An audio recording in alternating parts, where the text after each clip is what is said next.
Bonjour fashionista, bonjour, welcome to my Zong Dior. Yes, hari ini nih lihat deh foto-foto aku. Koleksi dari Dior aku yang medium black, bahkan aku punya yang XL, size yang paling besar yang udah discontinue. Oke, kali ini aku akan membahas tentang tas paling ikonik dari Maison Dior yang baru aku beli.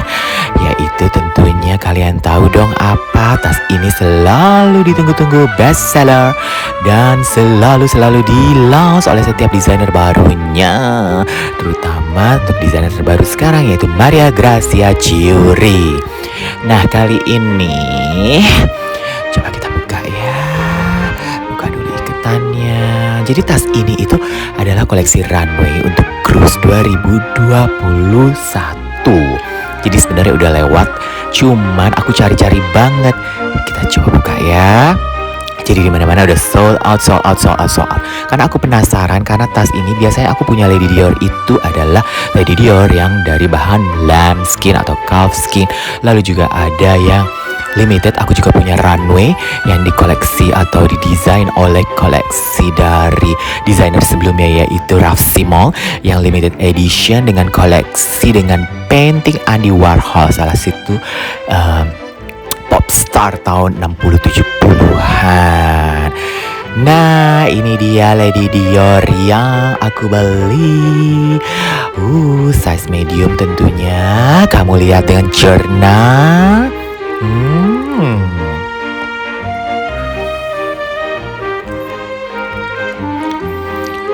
Tentunya kalian udah tahu ini adalah Houndstooth, yaitu detail seperti gerigi-gerigi gitu yang merupakan ikonik dari Maison Dior. Corak atau print ini pernah dilansir tahun 50-an oleh Monsieur Dior sendiri, yaitu Christian Dior, untuk bar jacket atau setelan-setelan jas ikoniknya.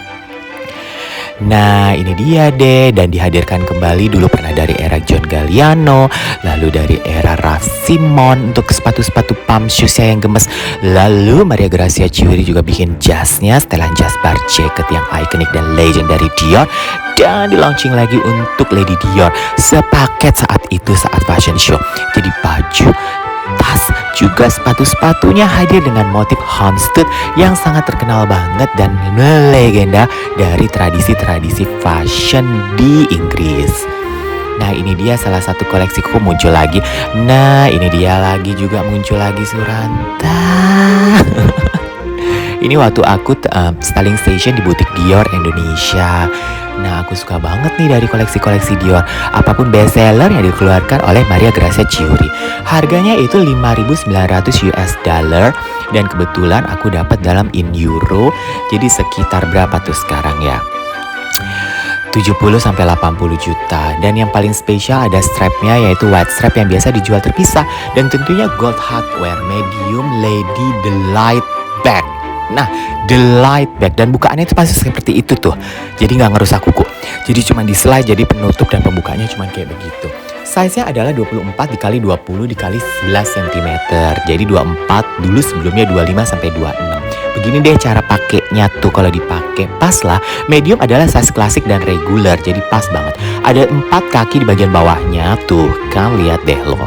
Tuh, jadi aman, jadi jangan pusing-pusing deh kalau taruh di bawah, karena udah disiapin setiap Maison dengan 4 kaki di bawah. Jadi taruh aja di bawah bangku. Kalau kemana-mana jangan taruh di atas tas atau taruh di atas meja atau di atas bangku. Nah, namanya aja udah Lady Dior, tentunya tadi kamu udah lihat dong Lady Diana yang pakai pertama kali. Sejarahnya adalah waktu itu Lady Diana atau Princess Diana, yaitu salah satu princess dari Inggris yang sangat tragis kisah hidupnya. Dan kamu udah pada nonton dong filmnya yang menang Oscar tuh artisnya. Jadi dia dia datang ke Paris dan dia salah satu konsultannya dan kedutaan besar dari Inggris di Paris, yaitu ingin meminta kepada Maison Dior untuk memberikan atau memakaikan tas atau meminjamkan tas. Aduh, aku bingung ya. Yang pasti untuk memakai tas dipakai oleh Lady Diana saat kunjungan kenegaraan di Paris. Nah, gemes ya. Sekarang kamu lihat deh tuh detailnya.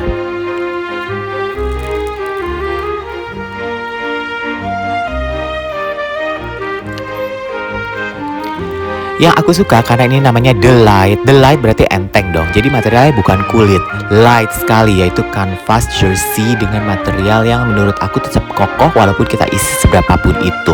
Ya mungkin jangan lebih dari 10 kilo, kayak kiloan kabin kali ya say.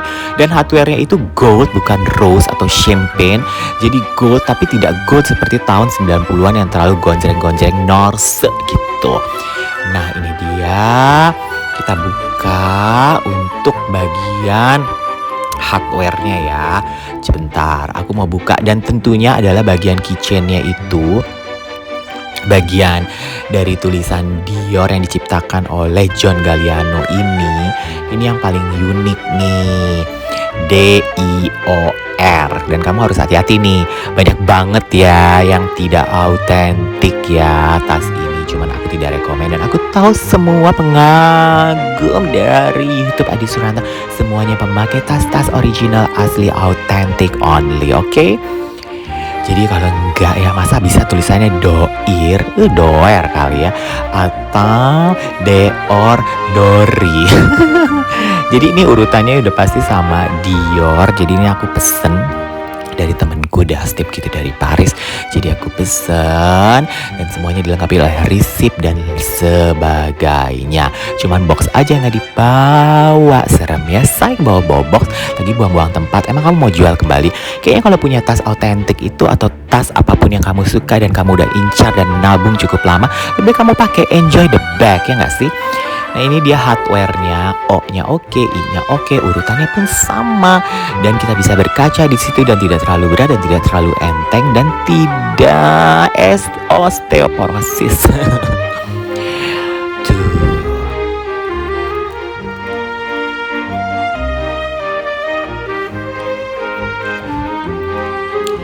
Detail dari material embroidery ini diatas seperti kanvas ini tentunya bahannya kain ya. Dan tentunya tidak tahan air, jangan sampai kecipratan wine, susu, atau kopi dan lain-lain sebagainya.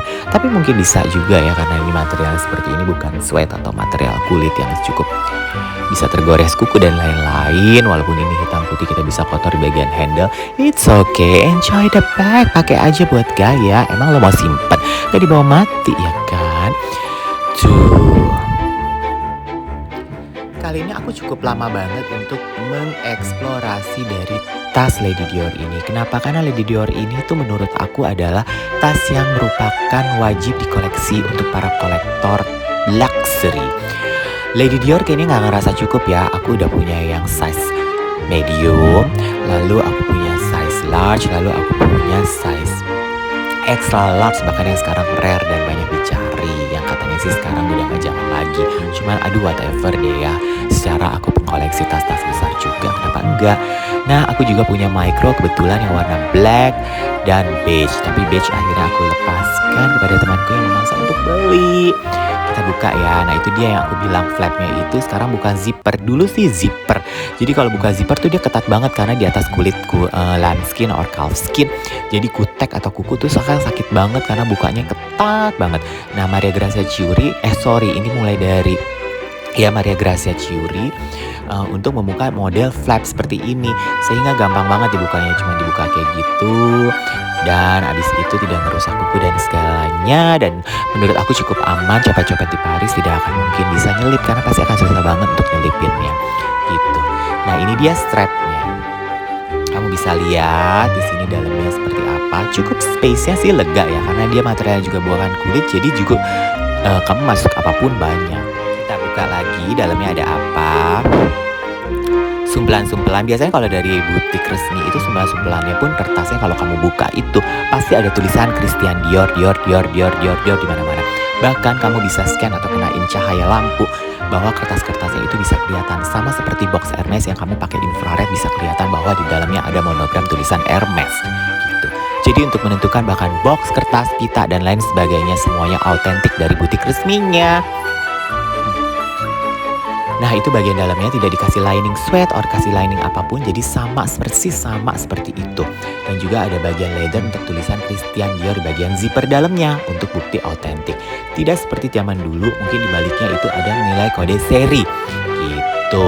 Jadi kalau zaman dulu kita balik dari label kodenya itu ada kode seri. Saat ini juga masih dipakai beberapa tas untuk produksi 2020, 2021, dan 2022 masih beberapa pakai kode seri. Kode seri itu untuk apa sih? Macam-macam sih. Untuk Hermes, untuk LV, dia tahu kode untuk produksinya tahun berapa dan siapa artisannya, pembuatnya, atau bisa dibilang nomor pegawai. Jadi misalnya itu defect atau tidak sesuai dari kontrol atau untuk bagian akhir di manufacture mereka, sehingga itu bisa di track siapa pembuatnya dan di bagian apa, terus bisa dievaluasi dan you know lah, biasa deh dalam bekerja ya nggak sih, dievaluasi bla bla bla bla bla untuk belajar, training dan lain-lainnya. Dan perlu kamu tahu ya, Lady Dior ini story-nya sangat lama banget. Mungkin tahun 80 dan tahun 90 Lady Diana banyak pakai. Tapi sebenarnya untuk para madam-madam, mademoiselle di Paris, di New York dan sebagainya, banyak banget yang pakai Lady Dior. Kenapa? Karena handle-nya menurut aku space-nya cukup lega sekali. Bisa masuk ke tangan, di jinjing, bisa masuk ke tangan untuk di pergelangan, sehingga terlihat seperti Lady, namanya juga Lady Dior ya nggak sih? Selain karena inspirasi dari Lady Dior, padahal nama sebelumnya bukan itu, tapi juga tetap membawa Lady Dior harus merepresentasikan attitude, behavior dan segala macam, semuanya like a lady. Ya, ini dia untuk strapnya yang cukup lebar yang biasanya dijual dengan harga 16-17 juta atau harganya 950 euro bila kamu beli di Paris. Strap ini kita udah dapat langsung, jadi bukan strap yang kecil seperti Lady Dior yang klasik sebelumnya, atau strap chain untuk yang kelas mini atau small size.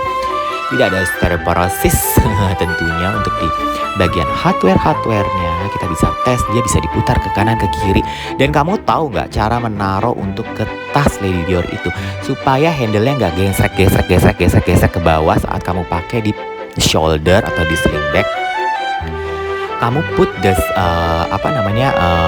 cangklongannya itu di bagian depan dari besinya yang seperti dari gantungan Dior, tulisan inisial Dior itu, sehingga handle-nya itu tetap kaku, dia tegang ke atas. Atau mau cari tegang yang lain? Jadi tahun 95, Margaret Chirac wished to give the Princess of Wales a unique handbag on the occasion of her visit to Paris. When France's First Lady, tentunya dibantu oleh satu First Lady, ibu negara Prancis, lalu ditawarkanlah dari Dior untuk memakai ini. Di dalamnya ada buklet seperti ini, diterangkan histori dari Dior, jadi pembuatannya tentunya artisannya dengan handmade dan beberapa jam digunakan pembuatannya, jadi sangat-sangat amat limited.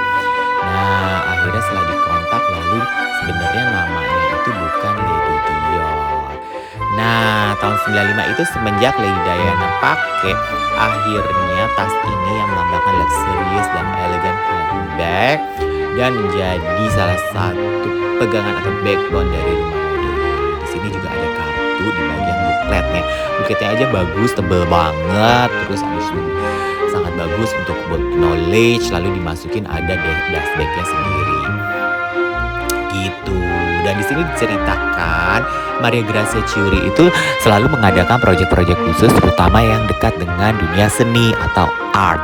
Nah, jadi beberapa Lady Dior itu berkolaborasi dengan para artis-artis atau seniman-seniman seni rupa dan seni pahat, bahkan seni lukis dan lain-lainnya untuk mengeksplorasi dari koleksi Lady Dior yang diproduksi hanya 100 atau berapa ratus lah bag di seluruh dunia, sehingga kamu biasanya harus match to order, bahkan untuk antri, lu request, dan bahkan biasanya yang ditawarin itu setahu aku adalah VIP atau VIC klien dari rumah mode Dior, yaitu very important client.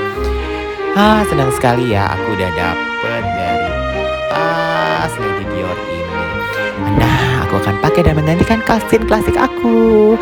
Enjoy!